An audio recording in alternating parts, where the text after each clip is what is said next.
Então, pronto, estamos gravando. Boa tarde a todos, muito bem-vindos a mais um ciclo de seminários divulgando ciência para todos do Instituto de Formação de Educadores. Hoje nós temos a honra de ter a presença do professor Francisco Augusto, que é professor da URCA, ele é bacharel e mestre em Física pela Universidade Federal do Ceará, doutor em Física pelo Centro Brasileiro de Pesquisas Físicas, CBPF, e possui pós-doutoramento realizado no Laboratório de Pesquisa Multimeios da Faculdade de Educação da Universidade Federal do Ceará. Também tem pós-doutoramento da Université de Poitiers em Ensino de Ciências e Literatura e atualmente é professor associado da URCA. Tem experiência em Teoria Quântica de Campos e Ensino de Física. É vice-coordenador do Polo 31 URCA do Mestrado Nacional Profissional em Ensino de Física, o Profísica, membro da CPG-SBF, que tem a coordenação geral do Mestrado Nacional de Pesquisa em Ensino de Física Profísica e bolsista de produtividade BPI-FUNCAP. E hoje o professor Francisco Augusto vai falar para a gente sobre o cordel e quadrinhos na sala de aula, à luz da neurociência educacional, experiências no Mestrado Nacional de Pesquisa em Ensino de Física. Então, professor Augusto, mais uma vez, obrigado por aceitar o convite e a palavra é toda sua. Primeiro agradecer a vocês todos, ao Gilson, né, Francineide, o pessoal que me convidou para fazer essa apresentação aqui. Primeiro que eu quero falar que, assim, na verdade, eu quero fazer algo tentando buscar também uma coisa histórica, porque eu não vou me ater exatamente a um dos três trabalhos que tem relação com o tema, né? Das orientações que eu fiz no mestrado, do Mestrado Nacional Profissional em Ensino de Física, essas três orientações, que é exatamente desse primeiro folheto aqui, que é os moídos e pelejas desde o átomo clássico até o átomo quântico, que é de um estudante, o Samuel, ele trabalha com folheto de cordel em formato de história em quadrinhos, e tem esse segundo material aqui, que é Física Conceitual em folheto de cordel, referência de calor, que aí é o folheto de cordel, ele no aspecto mais tradicional dele. E tem o último agora, que é da Maria Derlândia. A Derlândia, eu acho que ela está até aí assistindo a palestra. A Maria Derlândia está fazendo doutorado em ensino de física lá no Instituto Federal, na Universidade Federal do Rio Grande do Sul, no Instituto de Física de lá. E ela fez a dissertação de mestrado dela, terminou há pouco, foi em janeiro a defesa dela, e ela teve como programa educacional esse folheto de cordel em formato de história em quadrinhos, que é uma viagem arretada para uma tarde de relatividade. Eu vou tentar traçar um pouquinho essa trajetória que começa com esse primeiro folheto, mas antes eu vou tentar passar alguma fundamentação teórica, mesmo que rapidamente, para a gente discutir um pouquinho isso. Né? Então, vamos lá. Se tiver algum problema, pode me interromper, viu, pessoal? Tranquilo, fica à vontade. Bom, eu vou tentar meio que fazer uma relação entre essas questões todas aqui, né? O cordel, que na verdade foi por onde eu comecei toda a história, de 2013 para cá, quando fui fazer um pós-doc, que foi em literatura e ensino de ciências. Eu comecei com cordel em 2013, aí essa questão do MNPF começou, do Mestrado Nacional Profissional em Ensino de Física, começou em 2014, aqui na URCA, e só agora nos últimos 2 anos, 3 anos, é que história em quadrinhos apareceu no nosso cenário também, mais como uma forma de estímulo para o estudante, além das rimas do folheto de cordel. E a neurociência da educação, na verdade, é uma coisa que a gente está tateando. Foi a Maria Derlândia comigo que nós começamos essa coisa de tentar fazer uma fundamentação para as nossas atividades no mestrado dela, no caso da dissertação dela. A gente foi tentando e estudando junto mesmo neurociência e educação, mas algo ainda que já começou, já tem um caminhozinho, mas é um caminho curto, que a gente espera possa continuar. Então é isso, eu vou meio que traçar um pouco o cenário sobre cordel, o MNPF, as histórias em quadrinhos e a neurociência educacional. Mas eu acho importante a gente ser justo, né? quem são as pessoas, quem são os poetas, porque tudo isso com relação à folha de cordel, a gente chama folha de cordel científica. Eu vou explicar primeiro por que que a gente criou essa categoria de folha de cordel científico, né? Quando eu digo a gente, sou eu, a professora Helen Mack, que foi minha supervisora no pós-doc, e a Fanca, a Francisca Pereira dos Santos, que é professora lá no Juazeiro, na UFCA. A Fanca fez parte dessa discussão no tempo do pós-doc também, porque ela estava lá junto comigo na época. E folheto de cordel científico. Por que científico? Porque nós pegávamos muito folheto de cordel que tratava alguma coisa de ciência, mas de forma, muitas vezes, não sem nenhum rigor científico, e também muito pulverizado, né? Ele falava de coisas de forma, falava sobre mecânica, falava de forma muito aberta, muito genérica. E a nossa ideia de folheto de cordel científico seria um folheto de cordel em que tem um cunho, primeiro, com um rigor científico, porque a gente está querendo trabalhar, ensinar ciência, ensinar física, no caso, né? Trabalhar com ensino de física, no nosso caso. Científico, porque tem o rigor científico e porque a gente está pensando em trabalhar de fato, não só como divulgação científica, a gente está pensando em trabalhar mesmo, usar o cordel em alguns momentos de um ano letivo, usar o cordel como material mesmo didático, não simplesmente, ou não simplesmente, mas não só como divulgador científico. E assim, eu comecei em 2013, eu primeiro conheci os folhetos de cordel do poeta Gonçalo Ferreira da Silva. O poeta Gonçalo Ferreira da Silva, ele é um cearense de Icó, não estou lembrado ao certo, que migrou para São Paulo na década de 60, e hoje ele talvez seja o maior poeta cordelista, né, de literatura de cordel vivo, e ele é o presidente da Academia Brasileira de Literatura de Cordel lá no Rio. E ele fundou essa academia, ele é muito visionário, muito ativo, é já um senhor de 80 anos quase, já esteve por aqui. Então, ele é o grande cara, né? Os folhetos de cordel dele são interessantes. Ele escreve sobre tudo, mas eu consegui catalogar mais de 50 folhetos de cordel dele, que a gente poderia dizer que seriam científicos. Científico pelo rigor. No caso dele, o traço é o rigor. E como é que ele tem esse rigor?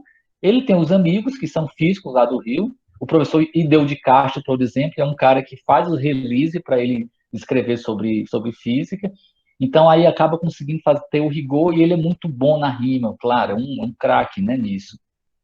E o Josenildo Maria, que é esse segundo nome aqui, ele fez mestrado como professor, ele fez mestrado em ensino de física lá em Campina Grande, na terra da Francinete, e esse cara é muito bom, ele é professor de física, ele fez mestrado, trabalhou com cordel, o foco dele é divulgação científica, mas os folhetos de cordel dele são muito interessantes, muito fortes, muito bons.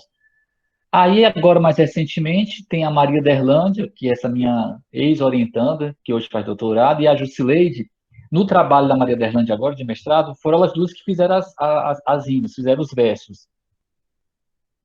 Tem o Enio Gondim, que é um poeta também muito bom, e tem o Samuel Feitosa. O Samuel Feitosa é o que fez o mestrado também, que trabalhou com folha de cordel para trabalhar com física quântica.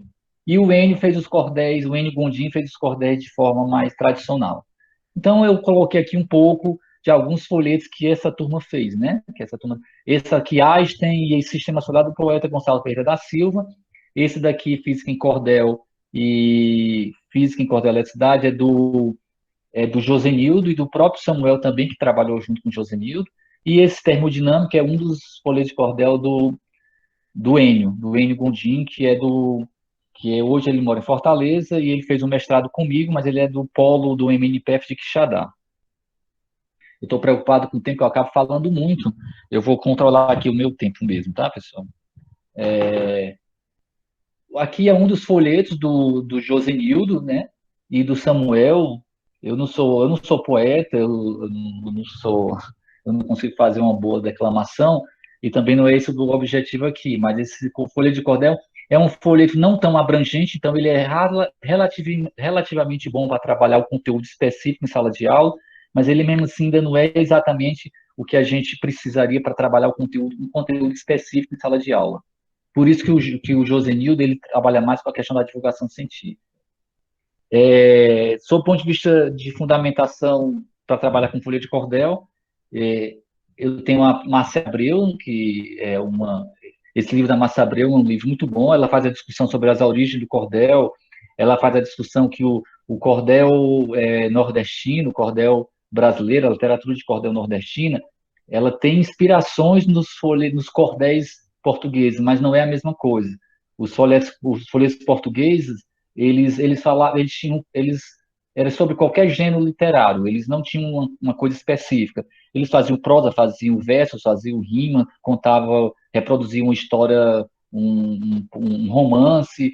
Então, eles não tinham uma característica muito definida. O que era definido no cordel português é que era em papel barato, para ser vendido em feiras, pendurados em cordões, podia ser, sim, e a ideia era que fosse vendido e fosse popularizado a literatura de forma geral.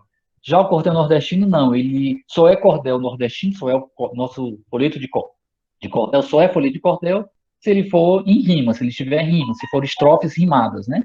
Se são sextilhas, são quadras, aí outro choro, mas tem que ser rimas. Então, o nosso folheto de cordel, a Márcia Abreu, a professora Ria Lemé também, que está aqui esse outro livro, elas defendem, elas têm fontes históricas, a Márcia Abreu traçou um monte de fontes históricas, onde ela prova, pelas fontes históricas dela, que o nosso folheto de cordel tem algumas características do português, mas foi algo inventado aqui. É como assim, o samba tem origem africana? Claro que tem, mas o samba foi criado aqui no Brasil, né? Estou dando assim, só querendo fazer uma relação. Mas e tem uma discussão sobre isso, alguns dizem que não, mas isso não é bem o foco aqui. Outras referências que eu usei para começar esse trabalho desde 2013, tem esse livro aqui, mas é um livro que não usei demais. A dissertação do Josenildo eu usei, sim. E em 2013, nesse pós-doc, o fruto desse pós-doc foi esse livro aqui, que a gente tem uma discussão sobre fundamentos de ensino, mas o foco principal desse livro é um catálogo, onde eu cataloguei folhetos de cordel que a gente poderia ter esse cunho científico, poderia ser usado em sala de aula de alguma forma, né? Hoje eu faria um monte de revisão. Ele foi publicado em 2017, mas foi começado em 2013, mas hoje se eu vou fazer uma segunda edição, vai mudar muita coisa. Inclusive essa questão da neurociência, que eu pretendo me focar mais ao longo desses próximos anos. A história em quadrinhos entrou como uma fonte, na verdade, de estímulo para os estudantes, aí tem muito a ver com a neurociência, né? Aí a questão do estímulo o folheto de cordel tem a tradição nordestina, algo que, de uma forma ou de outra, nós tivemos acesso. Tem a rima, que, sobre o ponto de vista da memória, é muito importante, e a memória é um dos requisitos para que tenha aprendizado, sim, a memória é importante. E a rima do cordel, você declamar o cordel, é importantíssimo para o processo de memorização. E era isso que os cantadores, pela rima e pela melodia também, mas os poetas, né, os cordelistas, os declamadores, a questão da rima é importante porque era um tempo que não tinha o papel impresso. Então, o cantar ou o rimar era importante para você memorizar alguma coisa. Então, os antigos cordelistas, vamos dizer assim, eles usavam rima não porque exatamente fosse bonita, não era uma questão artística exatamente. Era uma forma de você conseguir fazer com que o cérebro guardasse melhor a informação. Então, os cordelistas antigos, não, e agora também, eles faziam cordéis sobre tudo, sobre uma loja que estava vendendo tais produtos, sobre porque não tinha papel, né? Não tinha o papel, desculpa, não tinha impressão ainda. A impressão só foi chegar no Brasil com a chegada da família real e só foi se popularizar um pouco a impressão no Brasil já no meados, no início, desculpa, no início desse século, né? Que foi se tornar ligeiramente, pelo menos no Nordeste, né, que eu estou dizendo. Foi ter, as pessoas só foram ter acesso à impressão, para fazer impressão no Nordeste, já no final do século atrasado, início do século passado. Então, a rima era importantíssimo. Era uma forma de você guardar as informações. A fundamentação teórica que a gente traz agora, que a gente está tentando agregar esse trabalho com o folheto de cordel e também com a história de quadrinhos, é a neurociência educacional, né? Tem o Reb, teria sido o primeiro cara a tentar dar uma explicação para o cérebro, para a aprendizagem, que não fosse simplesmente do ponto de vista psicológico, do ponto de vista de suposições, né? Ele fez um suposições, claro, óbvio, né? Mas assim, que hoje se configura como sendo tendo sido acertadas. E então o Hebb foi um cara que ele começou a entender que tudo tinha a ver com questão de estímulos, né? E neurônios que um ativava o outro. Então ele criou a ideia de como desculpa, de assembleia de células, era um conjunto de neurônios, no caso, né, em que um ia ativando o outro, e isso poderia se tornar em loop, e esse loop, esse processo de repetição de loops, é o que provocaria o aprendizado, digamos assim, a memorização, né? Se você entender que a memorização é uma das necessidades para que haja aprendizagem. Então, o Hebb ele fez um tratamento fisiológico, digamos assim, não, ele fez um tratamento fisiológico do aprendizagem, de como é que o cérebro funciona, né? Então, esse cara, para a gente, é muito importante, ele fez várias suposições, esse primeiro desenho aqui, que ele chama de assembleia de células, que são essa coisa em loop, né? Onde aí você tem um estímulo, e depois do estímulo, se você consegue fechar um conjunto de neurônios, isso produz ou guardar uma informação, a coisa mais conectada, do seu ponto de vista de conexões entre essas sequências de Assembleia de células, é o que eles chamam de sequência de fase.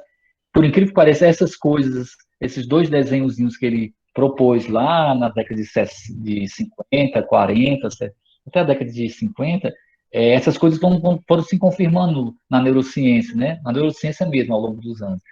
Então, a teoria de Hebb são especulações, sem dúvida, mas que hoje, muito do que ele falou, do que ele colocava, se configuraram como sendo verdadeiros. E esse cara aqui, esse livro, do François, ele é um livro muito bom, porque ele faz a discussão de neurociência pura mesmo, ele começa lá com Hebb, ou seja, os princípios da neurociência, o início da neurociência, com aprendizado. Então, esse livro do François é um livro de teoria de aprendizagem, teoria de aprendizagem mesmo, né? Mas e aí ele faz essa discussão da neurociência, na neurociência, e começa lá pelo Hebb. É importante, é interessante esse livro aqui. Hoje, para fazer a discussão mais de teoria de aprendizagem mesmo, né? Não essa coisa fisiológica que o Hebb fez, mas o Hebb fez uma relação dessa coisa fisiológica com a aprendizagem, com a memória. Aí tem esses autores que são os que a gente trabalhou mais. Quando eu digo a gente, eu e a Maria Derlânia, né? Que fomos nós dois que iniciamos esse trabalho com neurociência educacional. Que é o Mora, Francisco Mora, não é o Moro, tá, pessoal? É o Mora, Francisco Mora.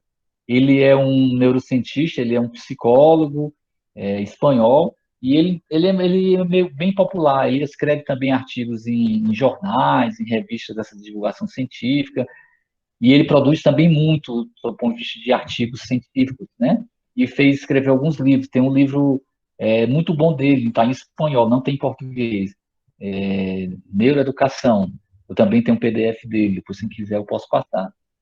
A Consenza, ou Consenza é um homem ou uma mulher, Consenza e Guerra, é um homem ou uma mulher.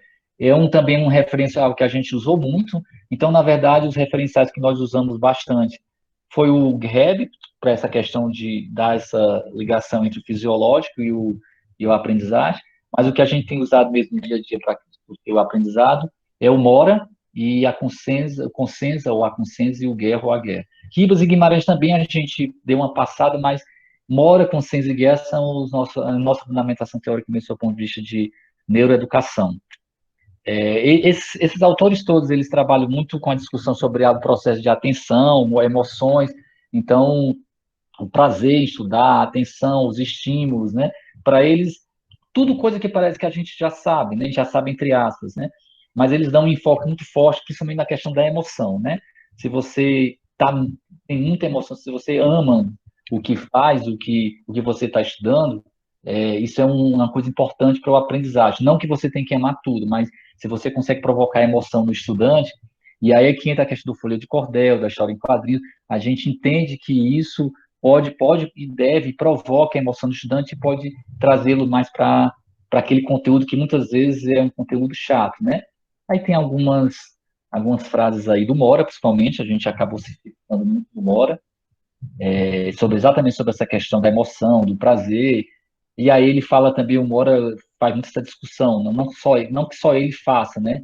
Mas ele faz essa discussão que mais vale uma aula mais vale 5 aulas de 10 minutos, tanto faz como você queira, né?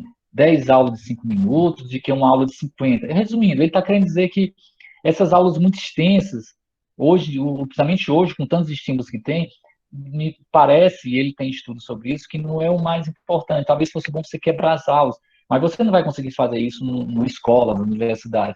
Então, ele acaba propondo, né, que o professor tenha a sensibilidade de, na sua aula de 50 minutos, de 2 horas, ele faça quebra, o que ele chama de quebra de rotinas, né?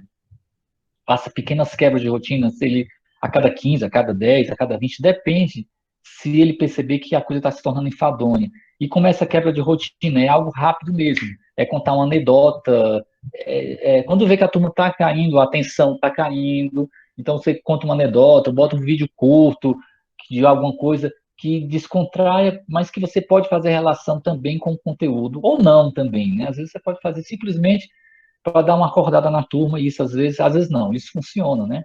Às vezes não precisa, né? Se a aula estiver muito boa, e a gente vai ver no trabalho da Maria Hernandes exatamente que acabou que não precisou para ela, né?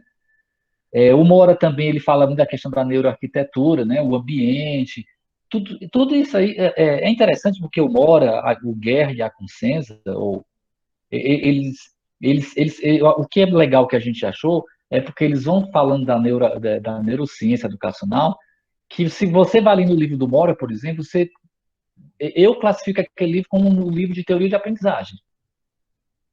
Ou seja, neurociência educacional não é uma teoria de aprendizagem, né? Ele dá traços, ele dá indícios, ele dá pistas, né, de como você deve fazer na sala de aula, mas, mas o livro dele é um livro de teoria de aprendizagem, porque está com esse patamar, neurociência educacional, e eu, na minha opinião, tem esse patamar hoje de uma teoria de aprendizagem, né? Então, resumindo, esses caras discutem muito a questão dos estímulos, né? Você provocar no estudante a maior quantidade possível de estímulos, visual, tátil, se for possível, sonoro. Aí, no caso da rima, eu entendo como sendo uma coisa a mais, né? Quando você declama em sala de aula o poema com aquele conteúdo, não é só escutar, e aí não é só provocar emoção. A rima tem um processo de fixação na mente, e isso tem a ver com a música, né? Porque a rima tem uma música, tem uma melodia, né? E esses caras falam muito dos estímulos, mas eles falam também que esse estímulo tem que provocar a atenção do estudante, mas não só a atenção, porque a atenção pura e simples, tem muita gente ruim no mundo que também provoca atenção, né? Tem os fascistas, por exemplo, provocam muita atenção nas pessoas, a pessoa fica muito atenta, mas é horrível, é uma coisa ruim. Então você pode provocar uma atenção boa, gostosa, onde provoca emoção boa, ou seja, que você gosta, se envolva com aquele conteúdo. Então, é basicamente isso que esse pessoal prega, e ele, claro, eles fazem toda uma discussão teórica em cima disso, baseados na neurociência educacional. E a gente faz exatamente isso aqui. Entendemos que a rima e sua recitação melódica, a quebra da monotonia da aula para recuperar a atenção do estudante, um ambiente físico agradável no contexto de explorar as emoções, atua como um processo intensificador da memória e da aprendizagem. Rapidamente seria isso a questão da neurociência. Deixa eu olhar aqui o tempo, aí eu vou entrar agora nos produtos educacionais e nos trabalhos, né?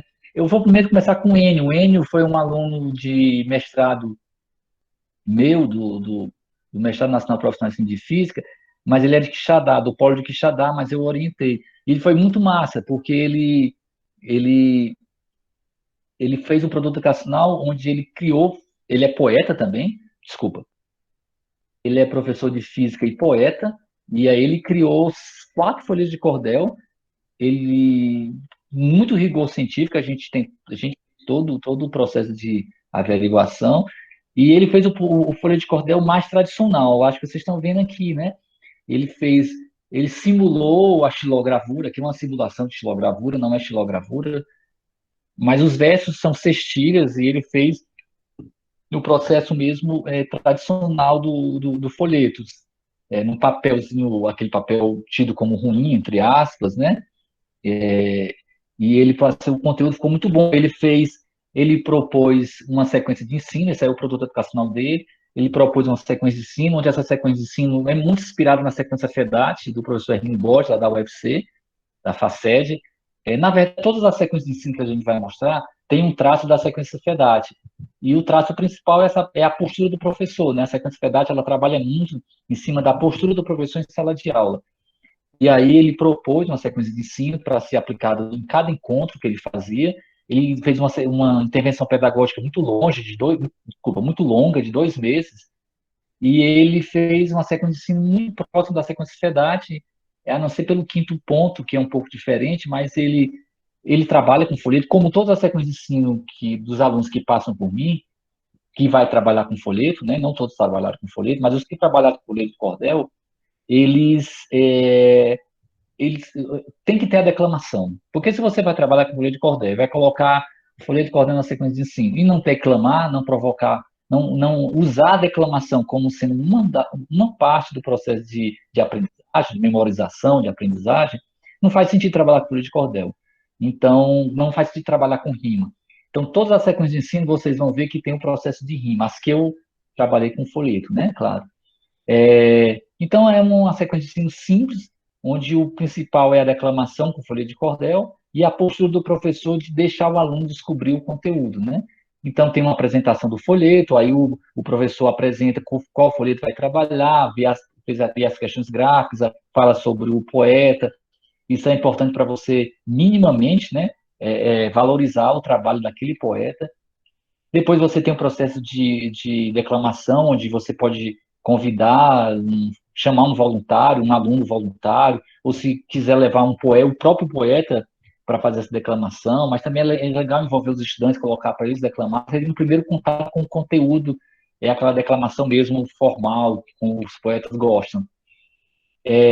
Tem uma terceira etapa, que vai ser a interpretação de texto no sentido do conteúdo de física. Aí, geralmente é interessante a gente dividir em grupos, e esses grupos podem não, devem de novo fazer o processo de declamação daquele conteúdo que vai ser trabalhado naquele dia, e vai fazer a discussão sobre os conceitos físicos que estão ali. E aí o processo, aí que entra a inspiração na sequência FEDAT. É o momento que o professor vai circular pela sala, vai ficar observando como é que está cada grupo de trabalho, vai ficar disponível para qualquer tipo de pergunta dos estudantes, e se perceber que a coisa está degringolando para uma coisa meio anticientífico, ou que está muito fora da realidade a interpretação daquele texto que eles estão fazendo sob o ponto de vista científico, aí o professor ele interfere sempre no processo de perguntas estimuladoras. Ele tem que evitar dar respostas. A ideia dessa terceira etapa é ele evitar o tempo todo dar respostas. A quarta etapa é uma etapa onde ele traz os estudantes e cada equipe pode discutir, pode mostrar o que entendeu do conteúdo, aí ele se faz mais presente, ele faz mais parte da discussão. E essa quinta etapa que a gente colocou é um processo que a gente quer esticar a coisa para casa, né? O estudante leva parte dessas discussões para casa e no encontro seguinte o professor pode fazer uma apresentação mais formal daquele conteúdo e sempre tentando dialogar e dialogando com a turma para ver se corrobora o que aconteceu, o que eles discutiram nas aulas anteriores. E trabalhando com a questão do erro, né? Trabalhando o erro como num sentido positivo, de o que o erro pode levar a um aprendizado. Então, explorar os erros dos estudantes no sentido positivo. Essa é a sequência de ensino do Enio, que teve como produto educacional. Vou passar para o Samuel Feitosa. O Samuel defendeu no início do ano passado. O Samuel é poeta, né, também, professor, poeta. Todos eles são poetas, né, esses meninos que eu trabalharam. Impressionante. As meninas. E foi o primeiro, a gente fez uma revista, é uma revista de tamanho A4, ofício, A4, não lembro, eu acho que é A4. A gente teve que fazer grande para poder as rimas não ficarem tão pequenininhas, e é sobre física quântica, ele trabalhou também demais, esse menino. Aliás, todos eles trabalharam demais para fazer essas sessões, porque eles fizeram a sequência de ensino e fizeram um produto educacional no sentido mais palpável, no caso a revista. E o conteúdo, estou trazendo algumas páginas só, aqui vocês veem que tem as estrofes, cada, cada balão desse, na verdade, é uma estrofe, toda em estrofe, e ele vai discutindo os conceitos. Ali são várias páginas, eu pulei, tá, pessoal? Não é só isso aí, não. É porque eu estou mostrando folheto de cordel, o folheto de cordel dele em formato de história em quadrinhos, a gente está chamando dessa forma. Folheto de cordel científico em formato de história em quadrinhos. Aqui o MNPF, aí já foi do Polo 31 mesmo, aqui da UFCA, tá? Esse trabalho do Samuel foi aqui. E tem o Samuel, né, o poeta, professor, era estudante de mestre do mestrado comigo. E aqui tem a Kênia. A Kênia é a nossa figurinha massa, né? Porque ela é uma estudante de iniciação científica da física também, mas ela fez toda essa produção aqui, toda essa produção foi dela, né? Dialogando com Samuel, claro, mas a produção gráfica toda foi dela. Esse rapaz que aparece aqui não é o Samuel, esse que está aqui na história em quadrinhos. Foi um professor dela, professor do ensino médio, foi por isso que ela foi fazer física, Quênia, e esse professor dela faleceu há uns anos atrás, numa viagem que ele estava fazendo entre Juazeiro do Norte e a Univasf, porque ele fazia exatamente o nosso MNPF lá na Univasf, e numa das viagens, um acidente de carro. Então, acabou que ela veio fazer física pelo estímulo desse professor, e quando ela estava fazendo os desenhos, ela pediu para fazer ele sendo o narrador da história. No caso aqui, não é exatamente uma história, né? Ele está apresentando conteúdo. Mas essa é a Kênia, a nossa gravurista, né? A nossa desenhista, muito, muito boa. Ele fez a sequência didática, eu gosto de fazer a separação, como o professor Hermínio Borges gosta também, a gente separa um pouco, a gente faz uma diferença entre sequência didática e sequência de ensino, isso não vem ao caso aqui agora, mas a sequência didática do Samuel é uma sequência longa, mas aí dá para perceber que tem duas sequências de ensino dentro dessa sequência didática dele, que é a sequência didática longa, está tudo bem explicadinho aqui, no resumo. Essa sequência didática dele não é inspirada na sequência FEDAT, apesar de ter elementos da sequência FEDAT, principalmente no sentido da postura do professor, mas essa sequência didática dele é inspirada na UEPS. A UEPS é uma unidade de ensino potencialmente significativa do professor Marco Antônio Moreira, que tem a fundamentação teórica das teorias de aprendizagem significativa do Ausubel. Então, não é exatamente uma UEPS, mas foi inspirada na UEPS do professor Marco Antônio Moreira. Para ser uma unidade de ensino potencialmente significativa, como o professor Moreira definiu, tem que obedecer alguns requisitos. Nós propositadamente não seguimos todos os requisitos, então por isso que a gente não diz que é uma UEPS, mas é uma bela, ótima sequência didática e foi interessantíssima a intervenção pedagógica dele. Ele trabalhou muito com situações e problemas, eu estou colocando aqui só um como exemplo, né? Sempre usando o folheto de cordel e xingando os estudantes, fazendo perguntas em cima de um trecho de alguns trechos da história em quadrinhos. Ele faz todo o processo também, tá, pessoal?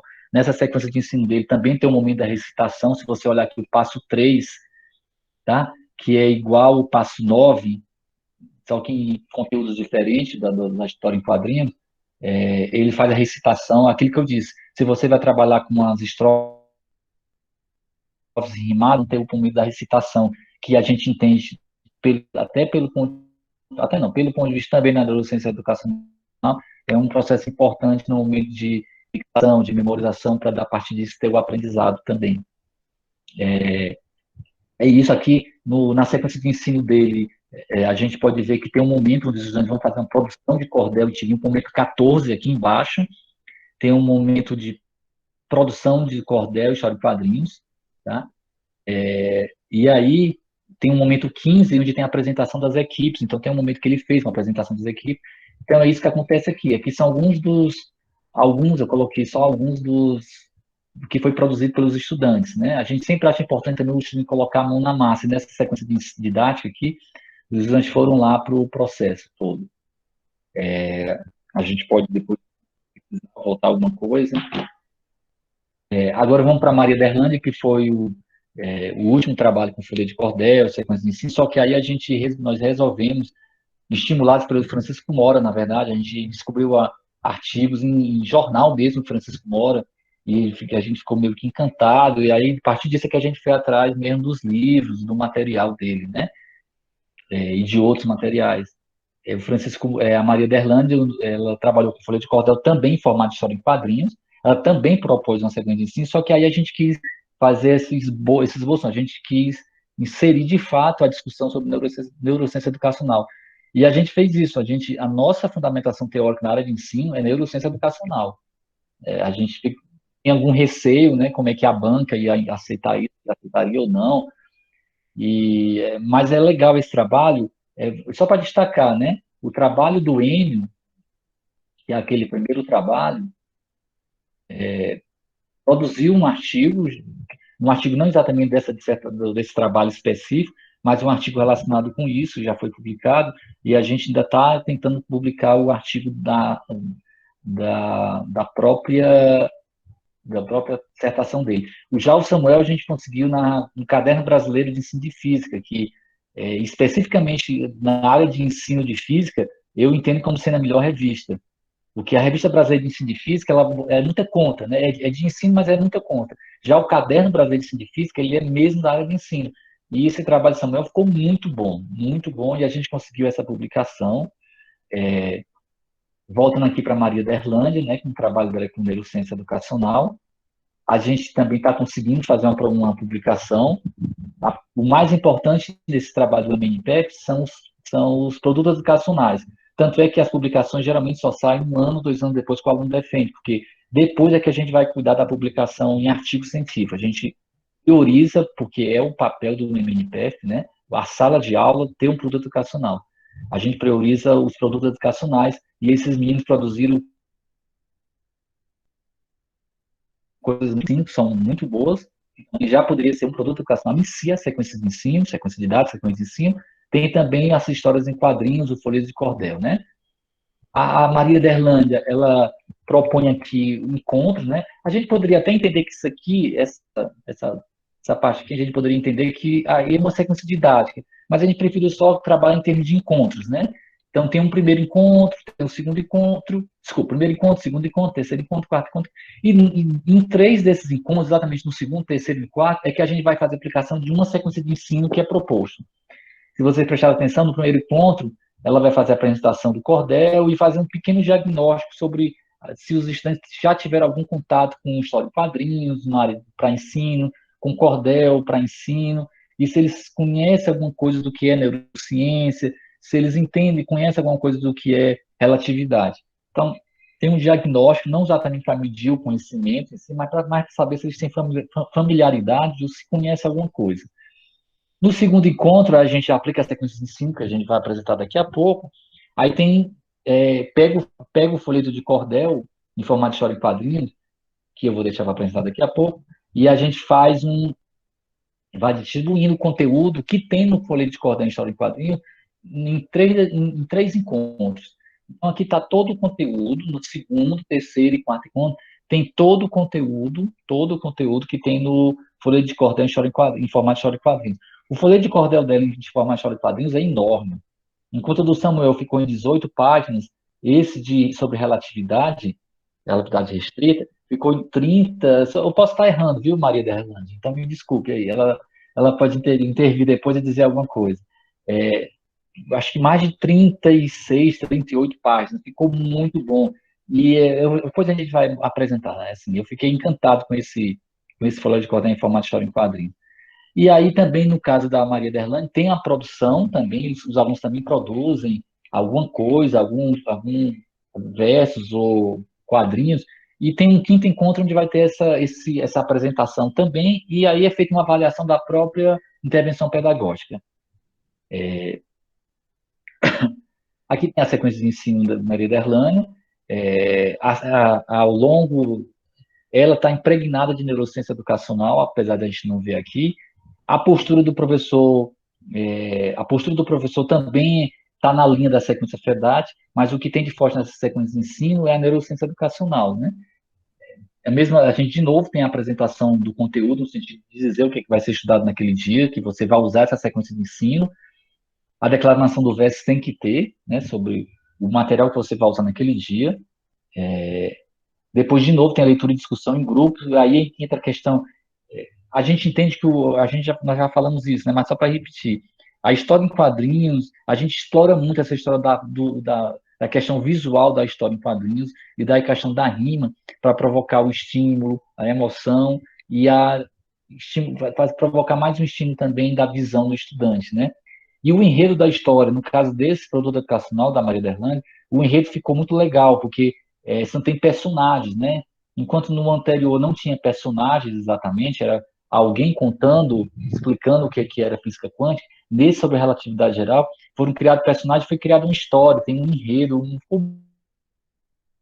muito bom, não só pela questão visual do quadrinho, mas pelo enredo da história, né? Então, um aluno quer querendo saber o que vai ser no próximo capítulo, tem mais ou menos isso, entende? O que vai acontecer daqui no próximo encontro? A ideia inicial era, quando você fosse apresentar a sequência de ensino, era entregar o folheto já pronto, completo, né? As 38 páginas, entregar direto para os estudantes.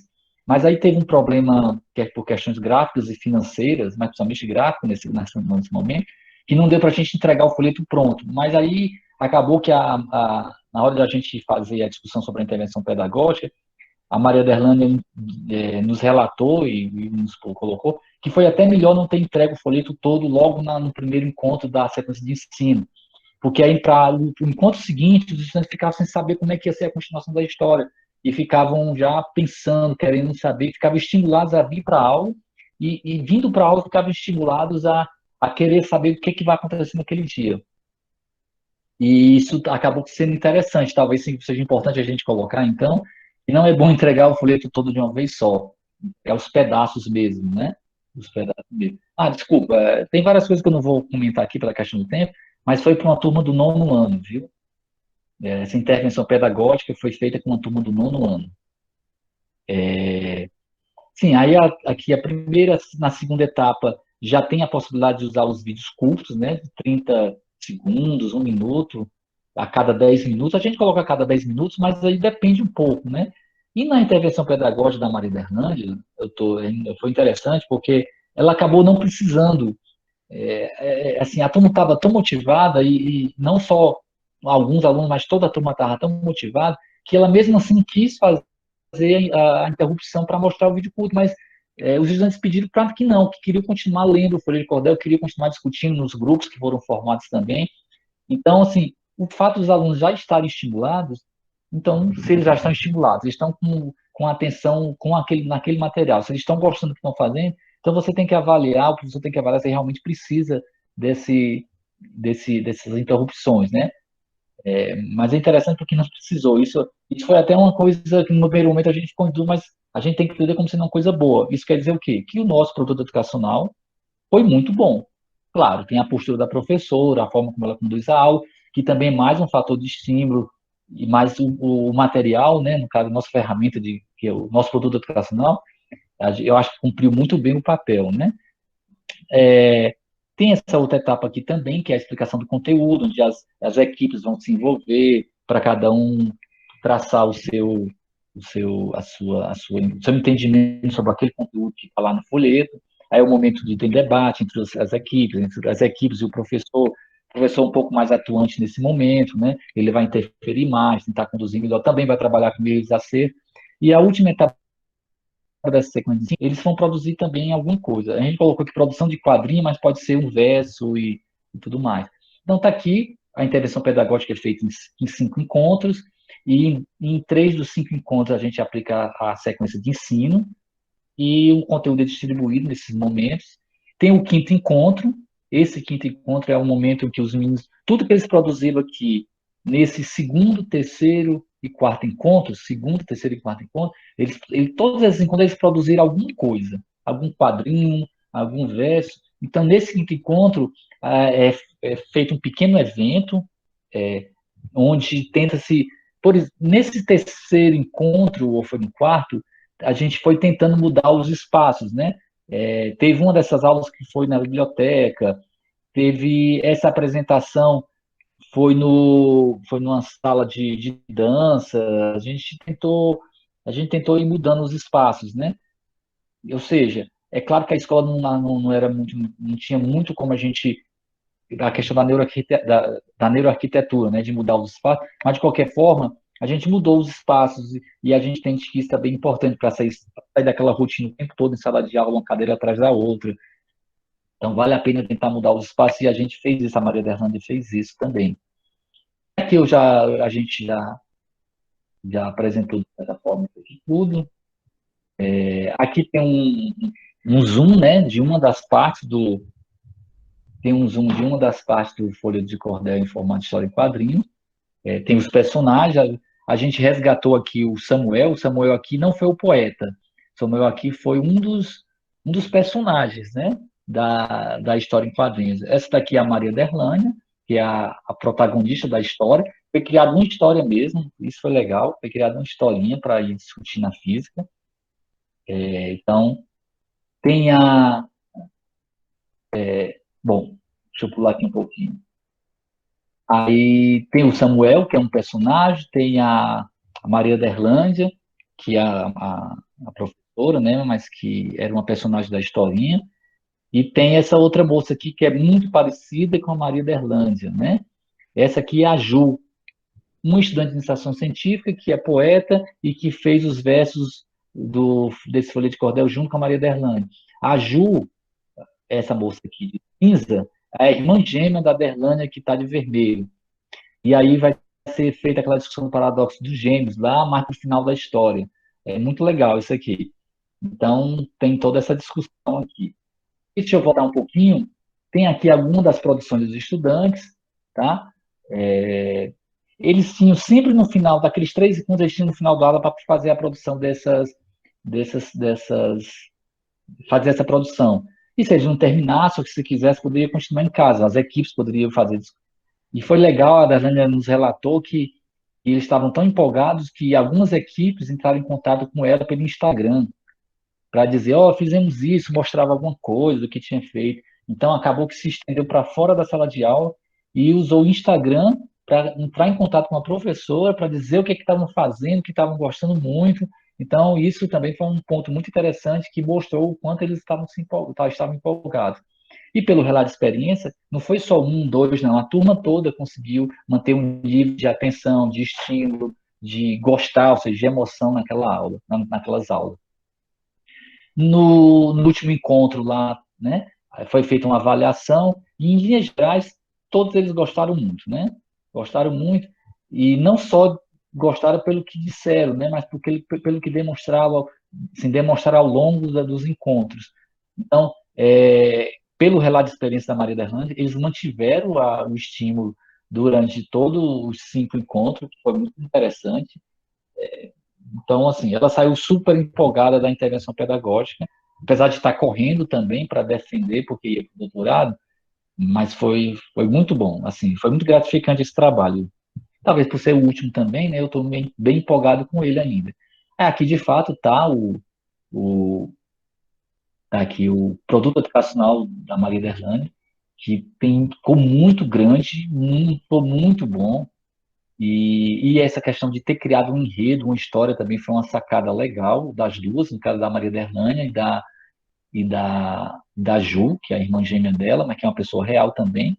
E a gravurista, mais uma vez, foi a Kênia, né? A Kênia Gonçalves de Araújo, que é aquela aluna que eu falei para vocês também de estação científica. E está aqui algumas das páginas, tá bom? A história é uma história mesmo, né? Falam questão de dilatação do tempo, falam. Cara, ficou muito bom, pessoal, viu? O jumentinho aqui, esse jumento faz parte do enredo da história, que é o jumento do Samuel, que é um dos personagens. Aqui o final da história, né? Vocês têm que ler, mas de qualquer forma vocês estão vendo aqui que a Ju, que é essa de cinza, tá mais velha, né? Envelheceu, e a Maria da Erlândia, que hoje agora está de branco, que veio de uma viagem, uma nave, a velocidade próxima da luz, tá ainda novinho. O Samuel também envelheceu aqui, olha, o Samuel tá grisalho, a Ju também tá grisalha. Aqui de novo a Maria da Erlândia, a Jusileide, poeta e aluna de iniciação científica também, a Kênia e o orientador aqui que sou eu, né? Esse material aqui foi muito bom, muito gratificante mesmo, como eu já disse. E esse trabalho da Maria da Erlândia, a gente está terminando agora e eu acho que, eu entendo que já foi aceito o que eles chamam de texto de apoio lá na Federal do Rio Grande do Sul. O professor Marco Antônio Moreira que tem é editor dessa revista eletrônica que a gente deve estar publicando agora exatamente parte desse trabalho no que é um texto de apoio. É um texto bem direcionado para o professor. É um texto que não é para... Esse texto não tem o objetivo de artigo científico. Ele tem o objetivo de um professor poder pegar e está muito claro ali o que é que o professor tem que fazer para reproduzir ou se inspirar e fazer em sala de aula também, na aula dele, usar esse material. Então, acho que eu vou finalizar, apesar de ter, eu falei, tem um monte de coisa que eu não falei, mas não precisa também. Então, agradecer a CAPES, tem sempre que agradecer, apesar de tudo, a CAPES é que garante que existe o Mestrado Nacional Profissional em Ensino de Física, a FUNCAP, porque a FUNCAP, alguns das alunas, e eu também, a gente é bolsista da FUNCAP, né? A SBF, que teve coragem de fazer uma coisa que é meio estranha, né? A SBF não é uma instituição de ensino, né? E ela banca, ela é a que é o responsável pelo Mestrado Nacional Profissional de Ensino de Física, tem 58 polos em funcionamento, é um negócio gigantesco. E isso é complicado. A SBF teve que criar uma pró-reitoria, imagina, a SBF teve que criar legalmente uma pró-reitoria de pós-graduação para poder abarcar legalmente o MNPF pela CAPES, né? A CAPES exigia isso. Então, agradecer ao MNPF, especificamente ao Polo 31, que é o polo da URCA, e é isso. E aí, agradecer vocês pelo convite, tá bom? Não sei se foi, mas eu agradeço e fiquem abertos, tá, pessoal? Como é que eu saio daqui agora? Deixa eu ver. Porque tem. No mesmo local você pode, se quiser, cancelar a apresentação. Tá, deixa eu ver aqui. No mesmo local que você iniciou. Tá, eu Então, tô tentando ir. Ah, tá, certo. beleza. Então, antes de mais É isso? nada. É isso? Consegui? Tá, consegui. Conseguiu. Antes de mais nada, obrigado, parabéns pela apresentação.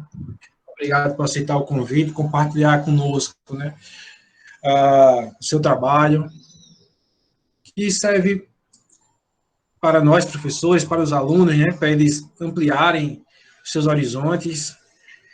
E é o objetivo desse ciclo de seminários, né, mostrar aos alunos o que nós fazemos, o que colegas nossos fazem. Então, é sempre importante essa parceria. Então, nesse sentido, muito obrigado. Desde já agradeço mais uma vez por aceitar o convite, pela palestra, por compartilhar conosco sua experiência, certo? Acredito que foi bastante proveitoso para todos, certo? Então, por favor, a palavra é sua. É só agradecer mesmo, né? O convite veio da Francineide, do Gilson, por intermédio da Francineide, né? Agradecer o convite e dizer que estou à disposição para quem quiser entrar em contato depois. Acho que a Janiele tem interesse, né, em algo. Eu estou devendo algumas coisas à Ana Carla, mas no Ana Carla não foi minha culpa, eu lhe juro que não foi. E eu acho que a coisa vai sair. Se sair, eu mando para você, com certeza, viu? E agradecer o Rodrigo, né, e todos que estão aqui, que eu não conheço ainda, mas se dispuseram a ficar ouvindo e discutir um pouquinho. É isso, né? Agradecer só muito a vocês, tá bom? E obrigado, agradecido, e qualquer coisa eu estou à disposição. E Janiela, Ok, aluna, exato. ok. O André parabenizou, a Janiele, o professor Marcos Vinícius aqui também do campus. Bom, eu acho que foi muito proveitoso esse encontro e, e com isso acho que nós podemos finalizar hoje. Foi muito bom. Semana que vem nós teremos um novo ciclo de seminários, né, de Lances para Todos, a quarta-feira, às 16 horas, certo? Então, esperamos todos vocês novamente. Professor Augusto, se quiser participar toda quarta-feira, sinta-se convidado, tanto você como todos aí da URCA, certo? Sejam bem-vindos. Pedi até para a Francineide, pode me mandar. A gente tem toda terça-feira, nós começamos em final de maio, começo de abril, toda terça-feira, às 15 horas, tem o Física Online, que a gente, na verdade, foram os nossos ex-estudantes, inclusive o André, né, que tiveram a ideia e estão bancando isso, eu estou só participando, ajudando, então também é toda terça-feira, 15 horas da tarde, mas a gente vai fazer um especial agora, sexta-feira, viu, pessoal? O especial sexta-feira é com o professor Cláudio Dantas, que é nosso professor aqui, que a tese dele de doutorado foi escolhida a melhor tese de doutorado da SBF, a última vez que a SBF liberou isso. Então a gente vai fazer uma espécie de homenagem para ele, e ele vai apresentar exatamente essa tese de doutorado dele, que ele fez lá no Rio Grande do Sul. E vai ser, nesse caso, vai ser sexta-feira, agora às 15 horas, mas eu mando para a Francineide a divulgação, aí elas ficam à vontade. E eu queria ficar recebendo, sim, o material, as coisas de vocês, né?